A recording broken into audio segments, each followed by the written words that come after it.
Good morning, everybody. My name is Jalen Rivers. I attend Youth on the Move, and I'm proud to announce Mayor Eric Adams.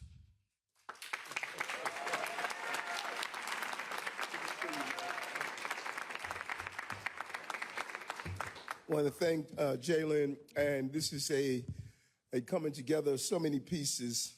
Want to thank the entire team here, but particularly Chauncey, our former deputy mayor.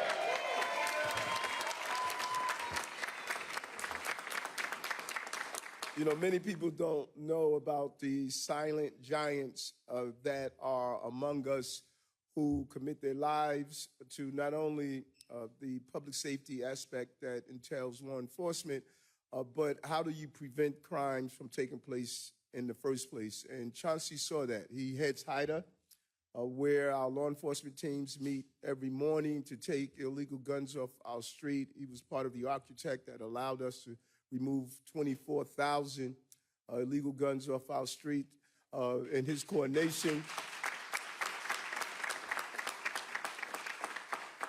But he also knew that if our young people had a bat in their hand, they won't have a 9mm in their hand. If they were on a field of dreams, they can actually dream. And he pushed this issue over and over again. We announced it in our State of the City, and we're here now to make it happen. It's unfortunate that the weather's inclement, but I think the sunshine is in this room today because of what you have done. Thank you so much for what you have done. And bringing those dollars in, D.A. Bragg, some of those forfeiture dollars, that you and your team they're bringing in. And, you probably missed him because of his height, but we have to say thank you to the Yankees, CC Sebastian.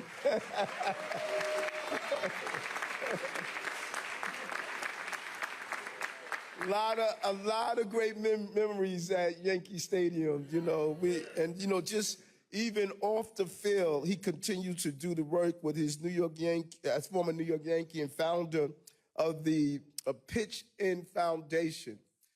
He has continued to do what's right. And those others who are here, Chuck Brady, representing the Carl Ripken Foundation, the law enforcement team, the district attorney's office that's here, so many who have pitched in and knew this is the right thing to do. This is an exciting project.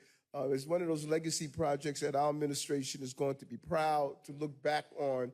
So many young people are going to use this opportunity, not only to play professional sports, but to receive scholarships to prestigious institutions and to learn the discipline that's associated with playing the sport, knowing how to get back up when you're knocked down, knowing how every day is not going to be a winning day, but you keep pushing forward and focus on that to accomplish the great things you want to accomplish. And nothing personifies that more than Brigadier General Charles Young. His family's here, and we're going to hear from you as well. But his story is an impressive story, and we should all read it. Born into slavery, becoming one of the few African Americans who attend West Point during a different time, in a different era, and going on to become a Brigadier General and one of the leaders in the military service in our country. And so when we name this field after him, it is going to inspire young people to do what they like to do, to Google and find out exactly who was the Brigadier General and what he represented to this city and to this entire country. Public safety is a prerequisite to prosperity. If we're not safe, we will never prosper. And far too often, when you look across the city, there were too many communities that lack the public safety that's needed. And we wanted to zero in on that. And the numbers are so impressive when you look at the lowest numbers of shootings and homicides and victims of crime. Generally, when you talk about those numbers, they're in Black and brown communities, folks. It's not citywide numbers, but it's numbers that impact the communities where our young people come from and where my son come from, and many of the young people who are lining these halls right now. And we zeroed in on that, and this administration was successful and ensuring that we would turn around those numbers and save lives. And we wanted to make sure our communities not only were safe, but feel safe. And we must make the smart upstreams investments, and this is the type of investment we wanted to make, investing in our young people and ensuring they had the opportunities that they desire. I'm looking at these young men who are in there, look like they're football jerseys, and the relationships they're going to develop is going to go through a lifetime of relationship, being there for each other. I still remember things that my coach told me as a child, over and over again, reflecting on them. And it becomes moments of instruction and moments of learning. I am probably the mayor of the city of New York because I had a coach, someone that told me there would be good days and bad days, days I wish I would have gotten out of bed, days I wanted to stay in bed, but every day you got to get up. And if you take the field, you will have an opportunity to win. The only game you will never win is the game that you don't play. And that is what these young people need to know as they move forward. So today, we are making our children's dreams come true. They can come true. The Harlem Field of Dreams. First announced this year in the state of the city, it's an $11 million investment that has turned a once dilapidated field into a place where dreams could come true. Why does Harlem, South Bronx, Brownsville, Bed-Stuy, South Jamaica, Queens, why do our fields look the way they do? And you go into other communities and they see well-manicured, clean fields. That is just wrong. And some of the projects that we have done, we have turned it around. And I want to thank the commissioner who's here, who's in charge of parks, for what she's doing. It's a great equalizer. This project is going to be a vibrant place for young people to play baseball, football, soccer, lacrosse. Now 800 children in Harlem and across New York City will have a safe, enriching space to play, learn, and build trust. And parents can rest easy knowing that the growth and the safety of their child is not limited to the classroom, but also in clean, safe spaces. Because programming at the Harlem Field of Dreams will keep them healthy, engaged, and connected to their community. And we know the power of sport and recreation. It is extremely significant. It brings us together. Its joy can change lives. It is universal, and having recreational spaces for our children to play builds stronger communities. Having no place to go and nothing to do, it is a recipe for disaster. It wasn't just my mother. It probably was one of the well-known saying, an idle mind is the devil's workshop, but we're closing down the devil's workshop by giving these children a field of dream. And I know what it's like, a young man, dyslexic, growing up in South Jamaica, Queens, finding myself on the wrong side of the law, turning my life around, going into the public safety, law enforcement, and now the mayor of the city of New York, because opportunities were there, and I had a second chance. And we don't only want to give our young people second chances, we want to give them the first chance, is the right chance for them. We should not have to have luck to succeed. If I want to paraphrase the movie, if we build it, they will come, and they're going to be part of this wonderful experience. By investing in free programs to keep young people safe and engaged, like Saturday Night Lights, another Chelsea Parker endeavor.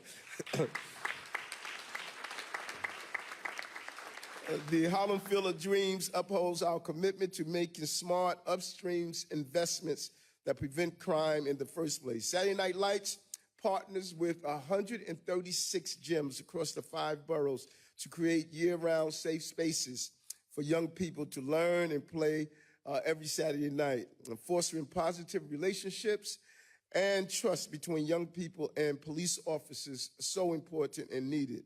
And the New York City Soccer Initiative promotes safe, active, and engaged communities while also connecting young people of color with mentorship and opportunities.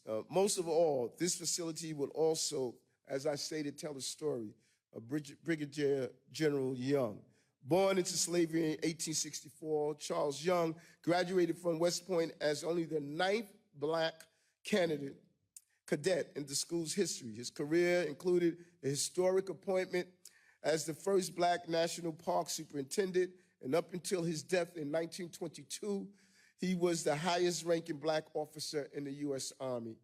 Possibly his feeling of everything is possible and perseverance gave the story of what Brigadier Young was about, a story that the Harlem Field of Dreams will preserve, a story that will inspire generations, because we are a place where anything is possible in New York City, and we want to continue to make sure that happens. You know, as I said on my role as the mayor, I got 28 days. I have not thrown in the flag. We're going to do a lot of stuff in 28 days. I will be the mayor until the 28th day, and this is only the beginning of what we're going to do. This is like the playoffs. You know, when C.C. Sebastian is on the mound, and we're trying to get those last games in. Brother, we're going to get those games in, and we're going to get it done. So I want to turn it over to an amazing first Latina to be the commissioner of parks, the largest park system in the country, and turn it over to you. Thank you so much. Job well done. Thank you. Thank you. Thank you so very much, Mayor Adams. I can't thank you for the opportunity to be able to serve in this administration as the Parks Commissioner. And I have to say that it's wonderful to see the audience here, the audience that is here made up of the students from the Frederick Douglass Academy. Congratulations for being here as well. To the descendants of Brigadier General Charles Young that are here, to the National Park Service that is here as well. And I just wanted to say thank you. And I also want to be able to say at this point that we have a lot of our New York City Parks employees that are here that are going to be the ones that are going to be maintaining this particular location. So with a round of applause for them that are here, they're the ones that are going to maintain this, this location. I just want to make sure that they know that.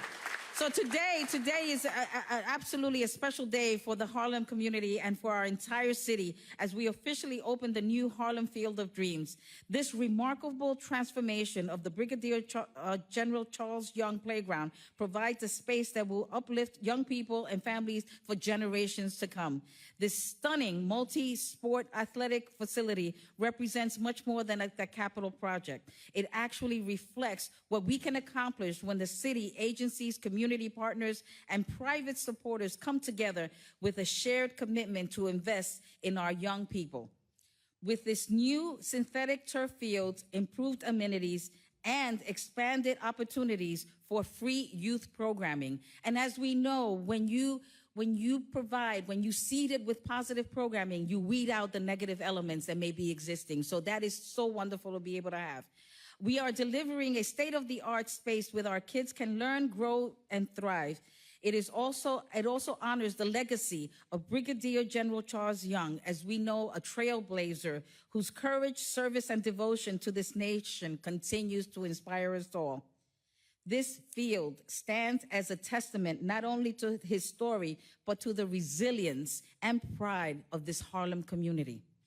I want to, of course, thank our Mayor Adams for championing the investments like this that have kept our young people safe, engaged, and supported. We are so incredibly proud that under this administration, we have had more than $203 million invested in playground and facility upgrades in precincts identified by the Mayor's Gun Violence Prevention Task Force. We're building stronger parks and safer communities.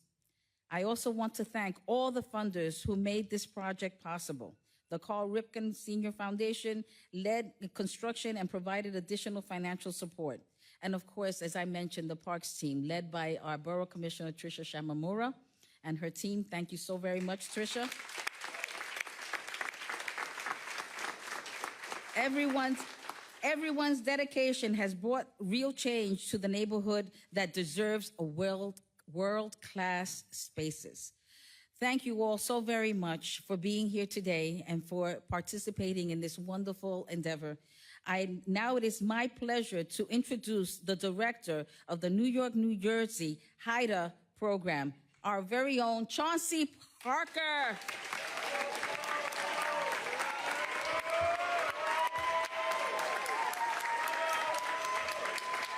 Thank you. Thank you, Commissioner. Thank you for your amazing parks team that we've had hundreds of meetings, never giving up.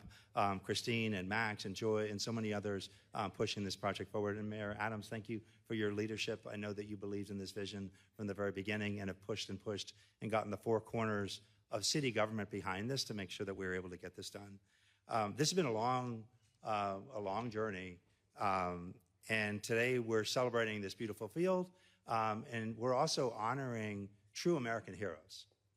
Where we are right now is the 369th Regiment Armory, named after the Harlem Hellfighters. You are literally sitting in a historic landmark.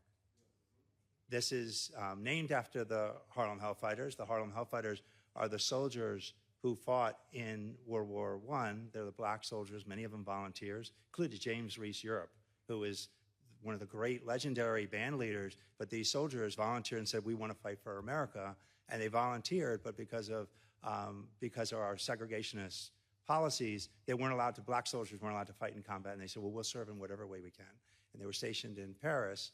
And what they brought with them, a little footnote to history, is James Reese Europe brought his instruments and they played jazz and everything while they're waiting to have some role. And one of the reasons why Paris is a jazz capital of the world is because of those Harlem Hellfighters of 369th that brought jazz to Paris.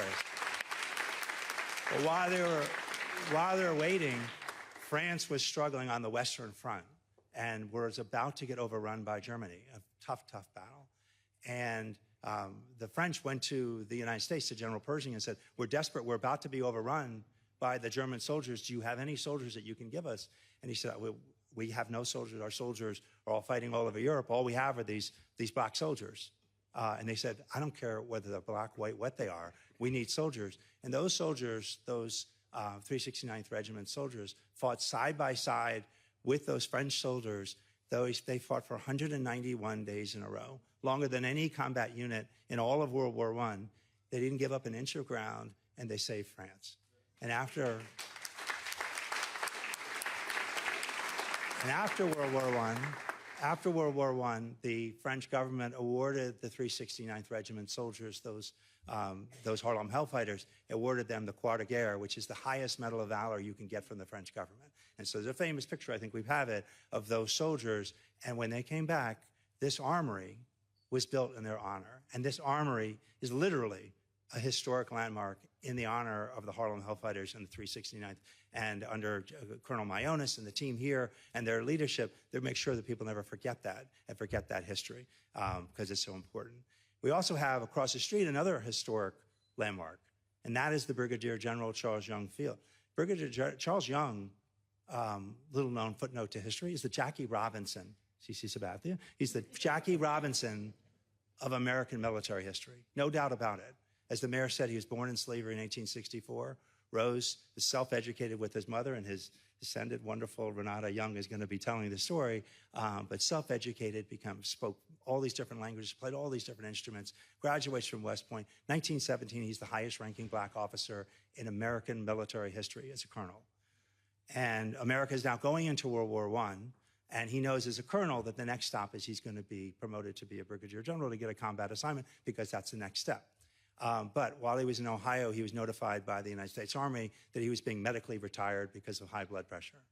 So he writes to W.E.B. Du Bois, and I just want to read it because this is what he said in his letter. I am sound, I can ride, I can walk, I can shoot. My heart is as strong as any man's. I shall present my proof. And he rode 497 miles on horseback for 16 days from Ohio to the doorstep of the Secretary of War in World War I to prove that he was medically fit for duty. And he wrote to that Secretary of War, my physical condition is excellent. I am fit for active field service and ready to take up whatever duty the Army may assign me. And he was still medically retired. And thanks to the work of Renata Young and others, 100 years later, he got the honor that he deserved. But even to the day he died, he would always sign his portrait. Charles Young would always sign his portrait, yours for race and country.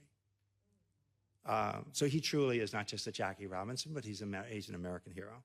So this story begins for us, as the commissioner says, director of the HIDA program. HIDA is a program that invests in these law enforcement partnerships to build safe and healthy communities. We have many of our law enforcement leaders here today who lead this effort, risk their life, much like our soldiers risk their life to protect us.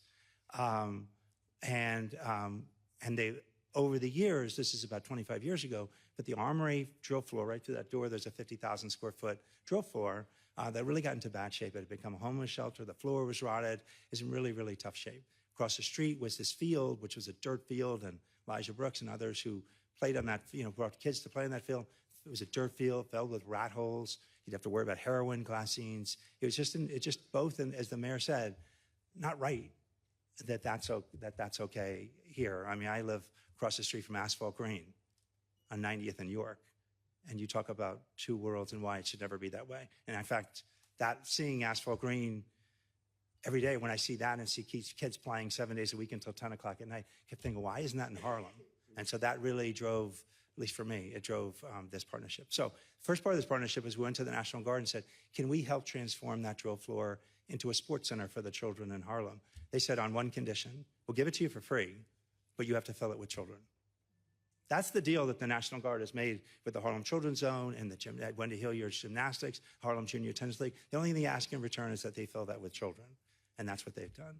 And so that way we used one of our secret sauces, so to speak, to fund these projects, thanks to our law enforcement leaders, is what they like to do is take, and Alvin Bragg also likes to do this, take money from people who are hurting people, selling drugs, human trafficking, whatever they're doing, but they're hurting people, take their money, and instead of putting it just back into more law enforcement, take those dollars that cause so much pain and put it back into the community.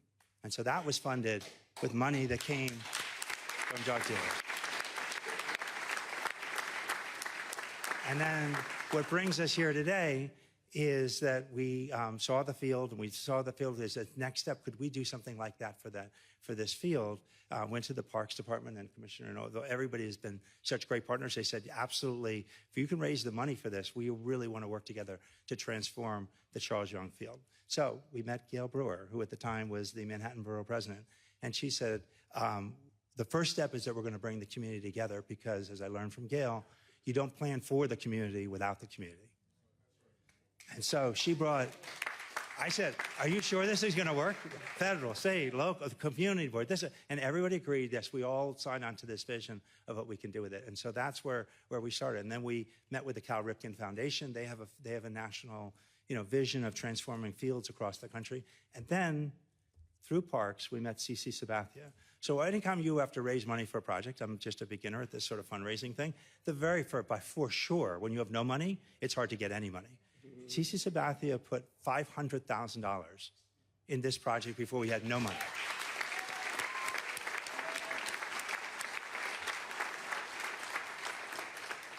And has believed in the vision ever since and pushed and pushed. And then Major League Baseball, they put in money in partnership with the New York City Police Foundation and Susan Birnbaum and their team. They worked out a way that we could get the money from Major League Baseball and the NFL, and D.A. Bragg put in $500,000. The governor put in $800,000.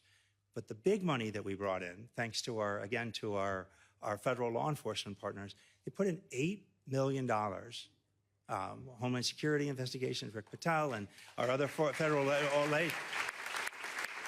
And it wasn't even, to me, it wasn't even my idea. They were saying, is there something we can do to build trust with the community, to help the police department? What better sign than taking money and actually doing something to transform these broken down spaces and create opportunities for kids? And so thanks to that great work, that is how we are where we are today. So the last thing I just say is this field and this project is enormously important. One is, as the mayor calls it, the field of dreams. That it is, if you build it, they will come. If you create this opportunity, we will make a difference for children for years to come, and there's nothing more important that we can do. Second, what this project does is it has law enforcement and our federal, state, local law enforcement. They're crying out, particularly for our young people, to hear this message, is that we love you. We want only the best for you. We're not just saying that because they're actually going to put money and their resources in to try to create these kind of opportunities. And the third message is that history matters. And that we need, history matters because through history, the mistakes we made, we can learn our lessons and hopefully do better. And history matters because we need to celebrate and recognize and never forget our heroes. And I have to say that whether it's Renata Young, Dr. Matthews is the head of the Buffalo Soldiers Foundation, because Charles Young was a Buffalo soldier, an icon of the Buffalo Soldiers. They remind me of that movie Coco, the Disney movie, where you have to remember people. If you don't remember the heroes of the past, we can forget them. But you, Renata, you, Dr. Matthews, all of our partners, the National Guard with the Harlem Hellfighters, you send this message and you make sure that we never forget these heroes. And so with that, I thank you all so much. Thank you.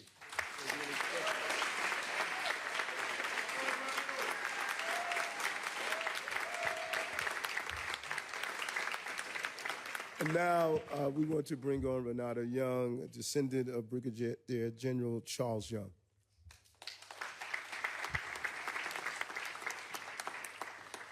First of all, it's great to be back in New York. I worked in Harlem for 18 years, and when I first started with my employer, some colleagues said, you know, there are two or three parks named after Charles Young. And I said, you know, when I retire, I'm going to work on that. And then Chauncey called me one day, and you never know what's in the making. Mm-hmm. So I want to thank everyone, Mayor, Commissioner, all the people who made this happen. One thing from being here in New York, I know that when anything like this is pulled together, it is very complicated. I want to give you context about the Charles Young story. My grandfather and Charles Young were first cousins, but they were like brothers. They planned their futures together when they were children in elementary school. They planned big. They thought big. Charles Young went on to West Point, and he was, didn't have a great time there, but he kept going. He loved making history happen. His professors, some were, they built the roads in the Panama Canal. We grew up knowing that as Youngs, under the Young doctrine, we had to uphold expectations. And so I grew up under his two children, Kiki and Tonton, Charles and Marie, and they were responsible for our academic excellence. They all believed that with perseverance and study, you can make it happen. They spoke 8 different languages. They taught music, and we just grew up in that environment. When I went to school, I would ask my history teachers, why don't I see my cousin's name in the history books? And so in the 3rd grade, I started thinking, history's got to be more reflective of the people who did a lot of work. And Charles Young's son sat me down one day. He typed up this whole document on his father, and he said, you are responsible for making sure this legacy goes on. So I did take that seriously. In the in about 1993, the Charles Young home was determined to be a National Parks Monument. And Roger is here from the National Parks Monument. He is the chief educator and interpreter. And that was a big deal for us because we had a monument, a National Parks Monument that reflected the life of Charles Young. That's where it started. Then we went on to meet with folks in California. We renamed Highway 198 into Sequoia National Parks, Colonel Charles Young, because he and the Buffalo Soldiers built the roads in Sequoia. And then Fort Huachuca. Fort Huachuca is known for military intelligence. And at Fort Huachuca, he was base commander, and they have kept the name going. So Charles Young is a Renaissance man. What we found is wherever we mention his name and give a brief synopsis of his history, they're touched by him. And I think that's why everybody is here today, because he did not give up, but he had the intellectual capacity and fortitude to keep things going. And he loved his country. He loved people. He loved his country. And I think, this is something for us today to realize that each one of us, our young people, We have high expectations for you. You persevere. Things that you hear now, you may not think, oh, well, this is just a conversation, but take this to heart, because when a lot is expected of you, you can do a lot. I also want to thank the Omega Psi Phi fraternity, because, during all of our, chances to get the Young name out, they have mass numbers and they put money into the monument. And they're always there when we, want to keep things going and keep the name out there. But the Charles Young name isn't just for me as a descendant. It's for you, because his life, as I said, is the American story. And I thank you so very much. Thank you. Thank you. Well said, well said. And we can't do projects like this without our district attorneys in general, but specifically the Manhattan DA. So we're going to turn it over to DA Alvin Bragg. Thank you, Mr. Mayor. I'm just humbled to be here at this intersection of history, our rich past, our beautiful presence, and this investment in the future. And for me, I know our mayor named a whole lot of great neighborhoods around the city, but we're in Harlem. And I grew up 2 blocks away, Esplanade Gardens. You could literally look at the park from there. We heard Chauncey talk about this space when it was a homeless shelter. I first made my way here for youth sports when I was in single digits, when it was doubling as a homeless shelter. And to see the investments first in this space, in this building, and then what is going to happen in the Field of Dreams across the street. So humbled to be a part of it. Thank the mayor and the commissioner and our former borough president and council member for their leadership. Thank all the law enforcement partners from HIDA, the NYPD, the Police Foundation, the Doe Foundation. And I have to end with Chauncey, because every single conversation I've had with Chauncey for the last 2 years has started with this field. Yeah. I know you know what I'm talking about. And he has been a visionary on this and so many other things, and also someone who executes. And as the mayor stated, he's doing a lot of other things too. I mean, in Manhattan, our shootings are down 65% compared to 4 years ago. Homicides down about 50%. And Chauncey's convening, yeah, we can clap for that.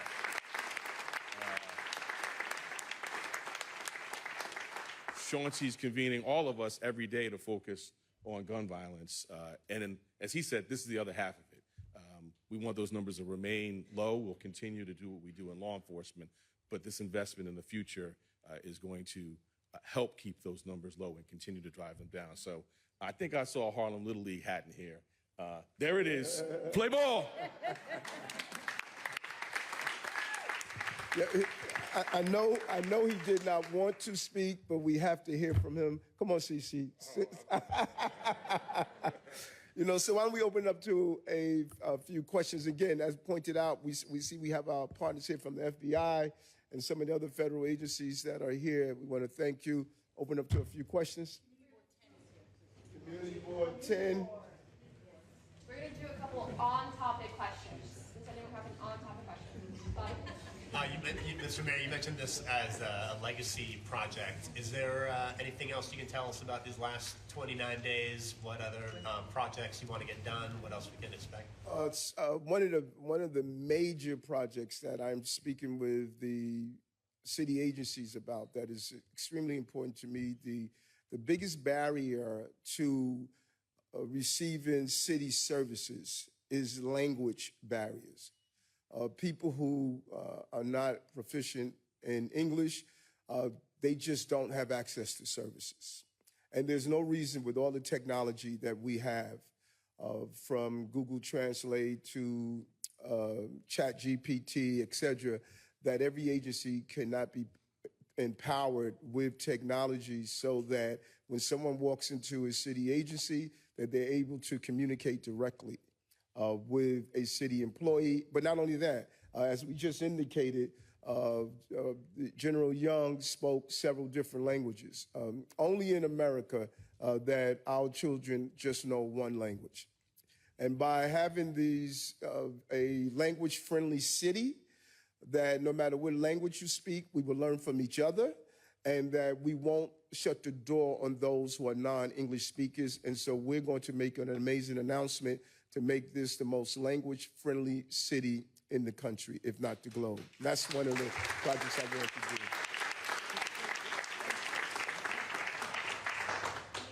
Morgan? Hi, Mayor. How are you? I'm good, thank you. When it comes to some of these ongoing projects, have you spoken with the Mamdani administration about wanting to continue some of the stuff that you've already started? And when are you planning to have that meeting with Mamdani? It's so funny you ask that. I am seeing the mayor-elect today at noon, and we're going to turn over documents for our transition, and he can make the determination on what projects he wants to continue. Every mayor brings their pet projects, and what I must do is show what we have accomplished and turn over documents so he could determine if he wants to continue or not. Because I think Commissioner Rodriguez says something that many people have missed. When we decided what parks we were going to put our money into, we did an analysis of shootings. And we put our money into communities that were dealing with a high level of violence. And we want to show the incoming mayor what we've done, how we brought down crime, how we built more housing than any other mayor in the history of the city, how we have more jobs in the history of the city. We broke the records 11 times, how we have more small businesses, how we outpaced the state in reading and math. All the things we've done, I want him to continue that success. And I think the best level of appreciation is duplication. And I think they're going to duplicate a lot of things that we've done. Okay? Yeah. All right, thank you. Thank you all.